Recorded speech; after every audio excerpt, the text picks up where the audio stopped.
मेरे प्रिय विद्यार्थियों, आज हम लोग चूंकि हमने पिछले वीडियो में प्रत्यय पे चर्चा की थी, दिमाग से उतर गया था कि उपसर्ग में अभी हिंदी और उर्दू के उपसर्ग, अंग्रेजी के उपसर्ग रह गए थे। उसके लिए मैं क्षमा चाहता हूँ। हाँ, एक बात आपसे मुझे एक शिकायत जरूर है कि मैं वीडियो बना रहा हूँ, लेकिन अगर आप लोग लाइक नहीं करेंगे, सब्सक्राइब नहीं करेंगे, कमेंट नहीं लिखेंगे अच्छा है या बुरा, अगर आप अपना व्यू नहीं देंगे तो हम कैसे जानेंगे कि मेरा कार्य अच्छा है या बुरा है। तो सबसे पहले ये तो आप जानिए कि निंदक नियरे राखिए आंगन कोटी छवाए। सबसे पहले जब तक आप आलोचना नहीं करेंगे तब तक जो हमारे अंदर कमियां हैं वो हमारी दूर नहीं हो पाएंगी। तो मेरी आपसे करबद्ध प्रार्थना है कि आप वीडियो को लाइक करें, क्योंकि मैंने यहाँ पे प्रयास किया है कि कोई भी एग्जाम आप दें, समस्त एग्जामों में जो मेरे द्वारा जो भी मैं आपको मटेरियल प्रोवाइड कर रहा हूँ या जो भी जिस भी विषय को लेकर मैं अपनी वीडियो बना रहा हूँ, प्रयास है कि उसमें किसी भी एग्जाम में आपको इससे जरूर मिले और आप जो है सफल हो। इन्हीं शुभकामनाओं के साथ मैं आता हूँ अपने टॉपिक पे। चूंकि आप देखिए ब्लैक बोर्ड पे है, ये है हिंदी या तद्भव के उपसर्ग। पिछले वीडियो में हम लोगों ने संस्कृत के उपसर्गों की चर्चा की थी, ठीक है, जिसमें हमने संख्या आपको बताई थी कि विद्वान मानते हैं कि 22 संस्कृत के उपसर्ग हैं। अब यहाँ पर जो तद्भव के उपसर्ग हैं, क्योंकि मैंने लिखा है ये जानना जरूरी है एक कि भोलानाथ तिवारी ने जो हिंदी के उपसर्ग हैं उन उपसर्गों को भोलानाथ तिवारी ने तद्भव का उपसर्ग कहा है। आपके ऊपर लिखा हुआ है यहाँ पे कि भोलानाथ तिवारी ने तद्भव के उपसर्ग, भोलानाथ तिवारी ने तद्भव के उपसर्ग कहते हैं या कहा है। दूसरी बात, जो ये तद्भव के उपसर्ग हैं यानी जो हिंदी के उपसर्ग हैं, इसमें देशज और तद्भव दोनों जो है दोनों के उपसर्ग प्रयुक्त होते हैं। अब इनकी हम चर्चा करते हैं। हमने चूंकि उसका अर्थ नहीं लिखा, क्योंकि आपसे सीधे डायरेक्ट क्वेश्चन पूछा जाता है कि जैसे ये लिखा हुआ, मान लीजिए लिखा अचेत, तो इसमें सीधे पूछेगा कि इसमें कौन सा उपसर्ग लगा है। अर्थ से कोई चर्चा उसकी या अर्थ के बारे में कभी कोई क्वेश्चन पूछा नहीं गया है, इसलिए मैंने डायरेक्ट उपसर्ग और उससे निर्मित शब्द दोनों दो कॉलम बनाया है, तो मैंने अर्थ इसमें नहीं लिखा है। अब आप देखिए कि अगर हम यहाँ पर हिंदी या तद्भव के उपसर्गों की चर्चा करें तो इसमें 16 संख्या है। पहला उपसर्ग इसका आ है, जैसे चेत शब्द है उसमें आ मिल गया तो उससे बन गया अचेत। बल शब्द है उसमें आ मिल गया तो बन गया अबल। मर शब्द है उसमें अ मिल गया तो बन गया अमर। इसी तरह से अध है, खिला में अध लग गया तो अधखिला हो गया, जला में अध लग गया अधजला हो गया, मरा में अध लग गया अधमरा हो गया। इसी तरह तीसरा है अन, जान में अन लग गया अनजान हो गया, पढ़ में अन लग गया अनपढ़ हो गया, मोल में अन लग गया अनमोल हो गया। चौथा आपका उन है, जो संख्यावाची शब्दों का निर्माण करता है, जैसे ये 29 में उन लग गया 29 हो गया, 50 में उन लग गया 49 हो गया, 60 में उन लग गया 59 हो गया, ठीक है, 69 हो गया, 79 हो गया।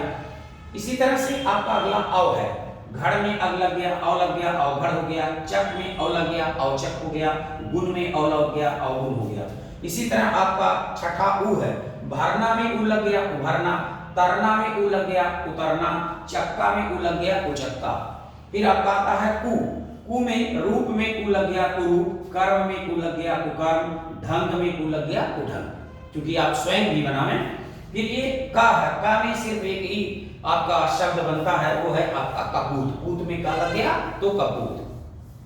दु है, बला में दु लग गया दुबला, पहरी में दो लग गया दोपहरी, काल में दो लग गया दुकाल। फिर नी है, कम्मा में नी लग गया निकम्मा, डर में नी लग गया निडर, हत्था में नी लग गया निहत्था। पर है, लोक में पर लग गया परलोक, दादा में पर परदादा, पोता में पर परपोता।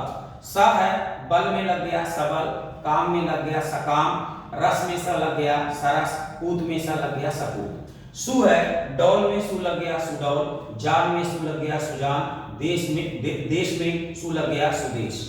फिर चौ है, चौ में राह में चौ लग गया चौराहा, पाया में चौ लग गया चौपाया, खट में चौ लग गया चौखट, तरफा में चौ लग गया चौतरफा।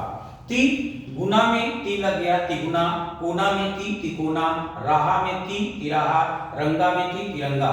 दु, गुना में दु लग गया, जैसे इसमें ती लगा तिगुना दुगुना, ये संख्यावाची है। फिर इसी में दु में गुना लग गया तो दुगुना हो गया, नाली में दु लग गया दुनाली, भासिया में दु लग गया दुभासिया, रंगा में दु लग गया दुरंगा। तो तो ये आपने देखा कि ये आपके जो उपसर्ग हैं ये आपके हिंदी या तद्भव के उपसर्ग हैं। इसी तरह से जो आपका इसका तीसरा पार्ट है उसे उर्दू या अरबी फारसी के उपसर्ग के नाम से जाना जाता है, मैंने चर्चा की थी। अब यहाँ पे जो है आपके 15 जो है वो आपके उर्दू के उपसर्ग हैं। इनसे निर्मित शब्द आपके सामने हैं। जैसे पहला इसका जो उपसर्ग है वो अल है। बेला में अल लगा दिया अलबेला, बत्ता में अल लगा दिया अलबत्ता, और हदा में अल लगा दिया अलहदा शब्द बन गया। सिन में कम लगा दिया कमसिन, जोर में कम लगा दिया कमजोर, उम्र में कम लगा दिया कम उम्र, बू में खुश लगा दिया खुशबू, नसीब में खुश लगा दिया खुश नसीब, खबरी में खुश लगा दिया खुशखबरी, वाजिब में गैर लगा दिया गैर वाजिब, हाजिर में गैर लगा दिया गैर हाजिर, कानूनी में गैर लगा दिया गैर कानूनी, तौर में बा लगा दिया बतौर, खूबी में बा लगा दिया बखूबी, शर्ते में या आपका शर्ते में बा लगा दिया बशर्ते, ये आपका दस्तूर में बा लगा दिया बदस्तूर हो गया बदस्तूर, बद में मिजाज में बद लगा दिया बदमिजाज, तमीज में बद लगा दिया बदतमीज, सलूक में बद लगा दिया बदसलूक, बा है कायदा में बा लगा दिया बाकायदा, कलम में बा लगा दिया बाकलम, इज्जत में बा लगा दिया बाइज्जत, जुबान में बे है जुबान में बे लगा दिया बेजुबान, शर्म में बे लगा दिया बेशर्म, क्या नाम है वकूफ में बे लगा दिया बेवकूफ हो गया, वफा में बे लगा दिया बेवफा हो गया। फिर बिला आपका है वजह में बिला लगा दिया बिला वजह, मुकाम में बिला लगा दिया बिला मुकाम, शर्त में बिला लगा दिया बिला शर्त, ला है जवाब में ला लगा दिया ला जवाब, इलाज में ला लगा दिया ला इलाज, वारिस में ला लगा दिया ला वारिस, दर है मियान में दर लगा दिया दरमियान, वेश में दर लगा दिया दरवेश, किनार में दर लगा दिया दर किनार, और कार में दर लगा दिया दरकार। इसी तरह से ना है लायक में ना लगा दिया नालायक, राज में ना लगा दिया नाराज, दान में ना लगा दिया नादान। इसी तरह सर है ताज में सर लगा दिया सरताज, फिर सरदार है पंच में सर लगा दिया सरपंच है, यहाँ दार में सर लगा दिया सरदार हो गया।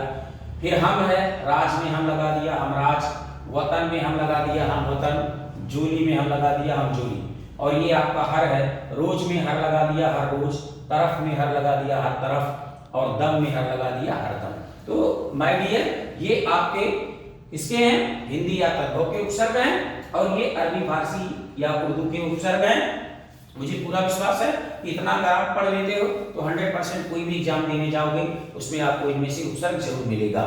इसके अलावा मैंने एक और यहाँ पे कॉलम आपका बनाया है कि कुछ ऐसे उपसर्ग हैं जब हम उनकी संधि करते हैं। पिछले भी उपसर्ग में हमने कुछ आपको बताया था कि उन उपसर्गों का पता तभी लग पाता है जब हम उसमें संधि करते हैं, वो शब्द में छिपे होते हैं। तो इस तरह के कुछ उपसर्ग हैं जिनकी चर्चा मैंने यहाँ पे की है, और उसमें मैंने ये बताने का प्रयास किया कि कौन सी संधियां हैं इसमें। तो ज्यादातर तो इसमें यह संधि है। अब आप यहाँ पे देख लें, जैसे एक आपका शब्द है प्रत्येक। अब ये पूछेगा कि प्रत्येक में कौन सा उपसर्ग है। तो चूंकि अगर मान लीजिए कि जैसे प्रत्येक दिया हुआ और पूछ रहा है कि कौन सा उपसर्ग है, तो थोड़ा सा जटिलता होती है। अगर दिया होगा प्रतिदिन और पूछेगा कौन सा उपसर्ग है, तो आप सर्च से लगा दोगे कि अरे प्रति दिया, दिन में प्रति जोड़ दिया तो प्रतिदिन। तो ये कुछ ऐसे हैं जिन उपसर्गों को संधि के माध्यम से ही हम जान पाएंगे। तो हमने उनका भी ये कॉलम बनाया है। जैसे आपका प्रत्येक है तो इसमें प्रति एक, ठीक है, प्रति उपसर्ग है, एक शब्द है उसमें प्रति उपसर्ग लगा तो दोनों मिलकर बना प्रत्येक। और ये आप जानते हो कि यण संधि का उदाहरण है। ई को यण, यानी सूत्र है उसका ई को यण। ई के बाद अगर अ आएगा तो या हो जाएगा, ई के बाद अगर उ आएगा तो उवा हो जाएगा। यहाँ पर जैसे अभ्यागत है अभिआगत, देखिए ई के बाद आ आया है इसलिए ये या हो गया, ये भी यण संधि है। अन्वय है उ है, उ के बाद आ आया तो वा हो गया अन्वय, ये भी यण संधि है। ये देखिए ये भी यण संधि है। बी असन, ई के बाद आ आया तो या हो गया बिसन, बी असन। फिर उज्ज्वल है, ये आपकी व्यंजन संधि है। उत, उज्ज्वल में क्या है उज्ज्वल है। फिर ये आपका अत्यंत है अत्यंत, यण संधि है। स्वल्प में देखिए ये सु है अल्प, उ के बाद आ आया तो वा हो गया, यण संधि है। और ये आपका व्याख्या है बी आख्या, ये भी यण संधि का उदाहरण है। प्रेषक, ये गुण संधि का उदाहरण है। प्रईषक, प्र माने आ और ई मिलकर के ये हो जाते हैं, तो ये आपका गुण संधि का उदाहरण है। अध्यक्ष में अधि और ये आपका अध्यक्ष, ये चूंकि गलत लिखा हुआ है थोड़ा सा, इसमें मैं आपसे क्षमा चाहूंगा, आदि अक्ष है, तो इसलिए ये आपका जो है आदि अक्ष, और उसके बाद यहाँ पे ई के बाद आ आएगा तो ये आ जाएगा अध्यक्ष है, यण संधि का उदाहरण है। और ये देखिए आपका उद्घाटन व्यंजन संधि का है उद्घाटन। तो इस तरह से दोस्तों या मित्रों आपने देखा कि ये आपके क्या नाम है उपसर्ग हैं जिनकी चर्चा मैंने की।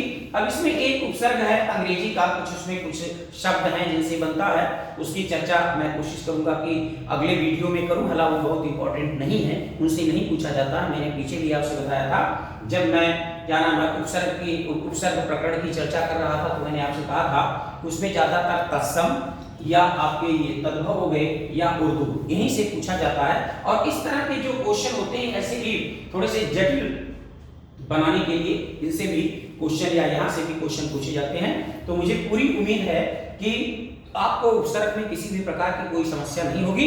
मेरा पुनः आपसे करबद्ध निवेदन है कि अगर आप अपना सुझाव नहीं देंगे, ठीक है, आप कमेंट नहीं करेंगे, आप लाइक नहीं करेंगे, सब्सक्राइब नहीं करेंगे, तो आगे मेरा जो मनोबल है, मैंने पहले भी आपसे कहा, वो थोड़ा सा डाउन होगा, और जब डाउन होगा तो मैं बेहतर नहीं कर पाऊंगा। इसलिए मैं शुभकामना के साथ मैं आपको शुभकामना प्रेषित करता हूं, और इसी के साथ मैं अपनी वाणी को विराम देता हूं। धन्यवाद। बंद कराया, तुरंत बंद कर दिया।